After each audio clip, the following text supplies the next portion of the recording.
हाय दोस्तों, good evening. Welcome to my YouTube channel world tech solution classes में आप लोगों को बहुत बहुत बधाई हो। आप लोग जो 10th की एग्ज़ाम देने वाले हो, दिसंबर माह में जैक लेने वाले हैं। आप लोगों की एग्ज़ाम दिसंबर में कभी भी हो सकता है। अभी तो डेट जारी हुआ था पर कैंसिल होके अभी थोड़ा आगे भी जा सकता है। उसके लिए मैंने आज मॉडल सेट 2 साइंस की सॉल्यूशन लेके आया है आपको लिए। चलिए मैं कुछ जानकारियाँ आपके साथ शेयर करता हूँ मॉडल सेट 2 के बारे में। देखिए, आपका जो फुल मार्क्स होगा वो होगा 40 मार्क्स की। 1.5 घंटे आपको समय दिए जाएंगे। हर एक क्वेश्चन एक मार्क्स के होंगे, नेगेटिव मार्किंग नहीं होंगे, ठीक है। यानी 40 क्वेश्चन आपको 90 मिनट में सॉल्व करने हैं। यानी अगर आप एक क्वेश्चन 2 मिनट में सॉल्व करते हैं फिर भी आप आसानी से 40 क्वेश्चन सॉल्व कर सकते हैं, ठीक है। तो बिना लेट के हुए आइए हम शुरू करते हैं।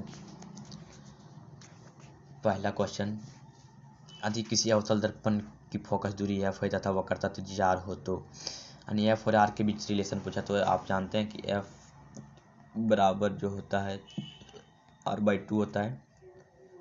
उसी की रिलेशन यानी ऑप्शन बी सही हो जाएगा।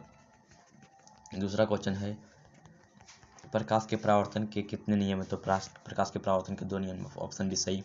तीसरा है, समतल दर्पण द्वारा बना प्रतिबिंब हमेशा काल्पनिक होता है, बी।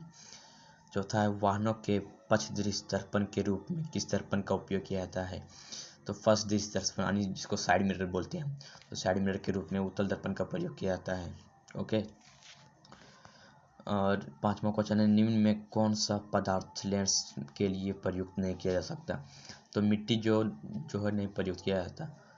छठा है, काल्पनिक प्रतिबिंब होता है, काल्पनिक प्रतिबिंब हमेशा सीधा होता है, ऑप्शन ये सही। सातवां है यदि f बराबर 12 सेंटीमीटर है तो r बराबर क्या होगा। तो f 12 है तो r डबल होगा, 2f होगा, यानी 2 × 12 बराबर 24 हो जाएगा, ऑप्शन ये सही। आठवां है, वाहन के अग्रदीपों में किस दर्पण का उपयोग किया जाता है। वाहन के अग्रदीप में हेडलाइट के रूप में जो उपयोग किया जाता है वाहनों में, बाइक में, वो अवतल दर्पण की प्रयोग किया जाता है। और साइड मिरर के रूप में यानी पश्चिम दर्पण के लिए उत्तल। इसमें से अवतल होगा क्योंकि यह अग्रदीपों की पूछ रहा है, ठीक है। आठवां से हो जाएगा, आठवां का ये। नौवां है, अवतल लेंस के सामने रखी वस्तु का प्रतिबिंब सदैव होता है, सदैव आभासी और सीधा बनता है अवतल लेंस के द्वारा, ऑप्शन ये सही हो जाएगा। 10वां है, डायोप्टर मात्रक है, डायोप्टर मात्रक है लेंस की शक्ति का, ऑप्शन से सही हो जाएगा। 11 है, 2D क्षमता वाले लेंस का फोकसांतर होता है, फोकसांतर f ऊंचा है। 2D यानी डी आपका दिया है, फोकस दिया है, नहीं क्षमता दिया है 2D, यानी p बराबर आपको दिया है 2D। f ऊंचा है, f बराबर 1/p हो जाएगा क्योंकि p बराबर 1/f होता है। 1/2 हो जाएगा, 0.5 हो जाएगा इंटू 100। मीटर में सेंटीमीटर चेंज करने के लिए 100 से गुना करेंगे, 1 0 हटेगा यानी 50 हो, यानी 50 सेंटीमीटर होगा, ठीक है। आंसर इसका 50 सेंटीमीटर बना लीजिएगा। हम थोड़ा इसमें जल्दी में बना रहे हैं इसलिए 50 सेंटीमीटर यानी ऑप्शन डी इसका जो होगा वो सही हो जाएगा, ठीक है। 12 नंबर क्वेश्चन है, आँख के रंगीन भाग को क्या कहते हैं। तो आँख के रंगीन भाग को आइरिस बोलते हैं हम, याद रखिएगा। 13, मानव नेत्र के जिस भाग पर वस्तु का प्रतिबिंब बनता है उसे हम क्या कहते हैं। तो उसे हम दृष्टि पटल कहते हैं, जिसे हम रेटिना के नाम से भी जानते हैं, ठीक है। 14 नंबर की क्वेश्चन है, दिए गए समीकरण में कौन सी रासायनिक अभिक्रिया हो रही है। तो यह अभिक्रिया जो है वो वियोजन हो रही है, टूट रही है, ऑप्शन भी सही हो जाएगा। 15 नंबर की क्वेश्चन है, निम्नलिखित में कौन सी रासायनिक अभिक्रिया संतुलित है। तो ये तो देखने वाली बात है, ऑप्शन डी सही हो जाएगा। 16 नंबर की क्वेश्चन है, दिए गए समीकरण में किस पदार्थ का उपचयन तथा अपचयन हो रहा है। ये भी देखने वाली बात है, ऑप्शन बी देख लीजिए, ऑप्शन कॉपर का ऑप्शन बी उपचयन हो रहा है कॉपर की, और पीबीओ का अपचयन हो रहा है, ठीक है। 17 नंबर की क्वेश्चन है, विपरीत गंधिता कौन सी अभिक्रिया के कारण होता है। तो विपरीत गंधिता उपचयन अभिक्रिया के कारण होता है, जिसमें ऑक्सीजन की एडिशन होता है, जोड़ होती है, समझे। 18 नंबर की क्वेश्चन, चूने से सफेदी करते समय चूना में पानी डालने पर ऊष्मा निकलती है, इसमें कौन सी अभिक्रिया है? तो ऊष्मा निकलती है, नहीं ऊष्मा से भी संयोजन अभिक्रिया होगा। ठीक है, ऑप्शन ये सही हो जाएगा।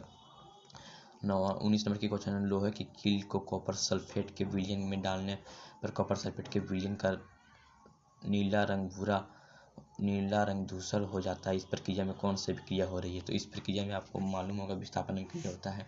इसकी एक समीकरण भी है जो आपको 10th में आपको बताया गया होगा क्लास पढ़ाते समय। 20 नंबर की क्वेश्चन, निम्नलिखित में कौन सा प्राकृतिक सूचक है? तो लिटमस आपको मालूम है कि प्राकृतिक सूचक है, बाकी ये सब मैन्युफैक्चरियल है, ये प्राकृतिक है। ओके, और 21 नंबर की क्वेश्चन, निम्नलिखित में किस पदार्थ में लिटमस पत्र पर वह लाल नहीं हो जाएगा? लिटमस पत्र डालने पर लाल नहीं होगा। तो सिंपल सी बात है, ग्लूकोज का फॉर्मूला होता है C6H12O6। सॉरी, डिस्टर्ब करते हैं बहुत सारे, क्या करोगे, सॉरी आपके लिए, 1 मिनट थोड़ा सा वेस्ट हुआ। चलिए अब हम चलते हैं क्वेश्चन 22, दिए गए किस लवण में क्रिस्टलीकरण का जल मौजूद है? तो CuSO4 5H2O, इसमें क्रिस्टलीकरण जल मौजूद होता है। ठीक है, ऑप्शन सी सही हो जाएगा। तो ऐसे अग्निशामक यंत्र में किस लवण का प्रयोग किया जाता है? तो अग्निशामक यंत्र में NaCO3, जिसको खाने वाला सोडा भी बोलते हैं, इसका प्रयोग किया जाता है अग्निशामक यंत्र के रूप में।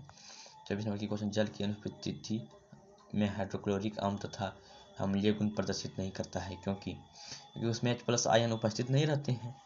सिंपल सी बात, ऑप्शन बी सही हो जाएगा। ओके,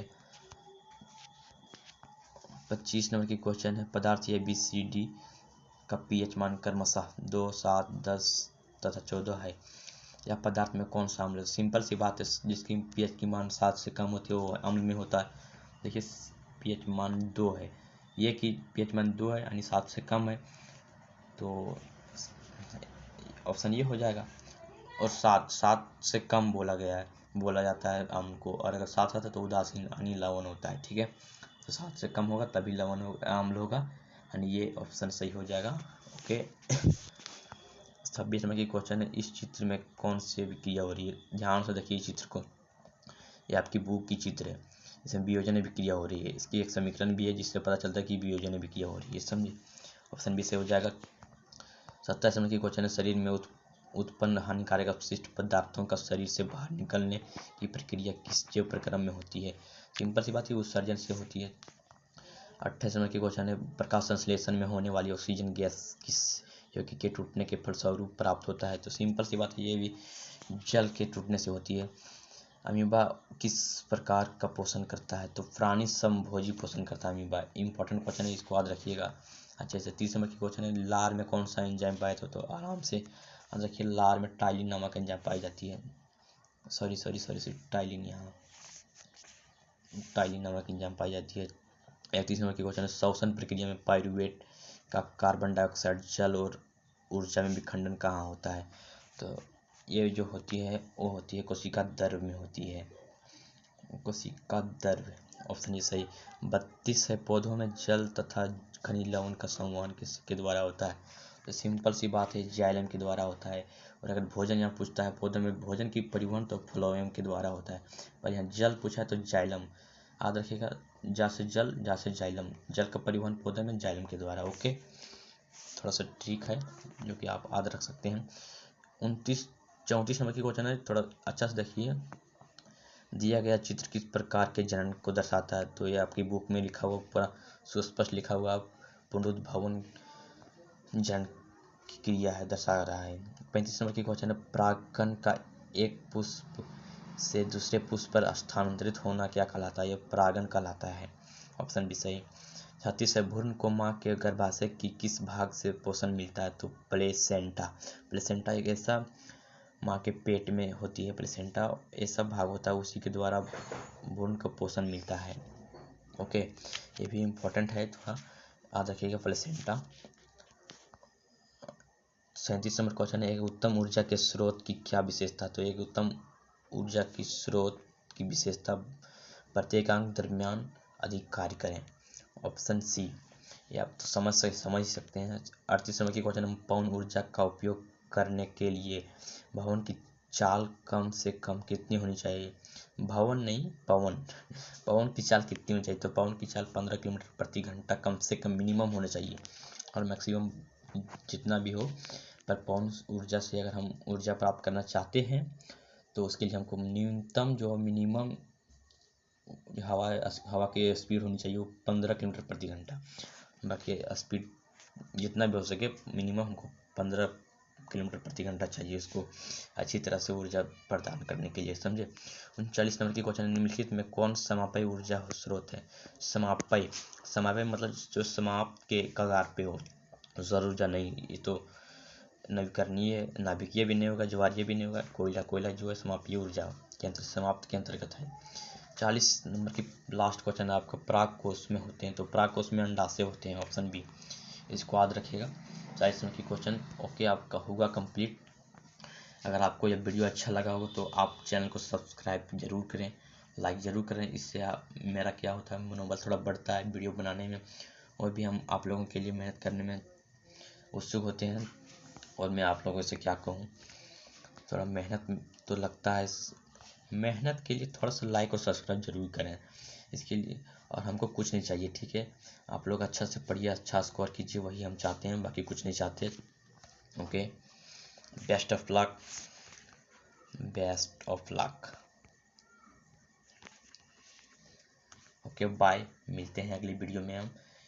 मैंने बहुत सारा सॉल्यूशन तैयार किया हुआ है, सारा मॉडल पेपर सॉल्व करके यूट्यूब पे डाल रखा है अपने चैनल पे। मेरे चैनल पे जाइए और सारा वीडियो देखे, सॉल्यूशन कीजिए, और पूरा सॉल्यूशन का करके आप लोग पूरा भरपूर एंजॉय कीजिए। Okay bye, and take care.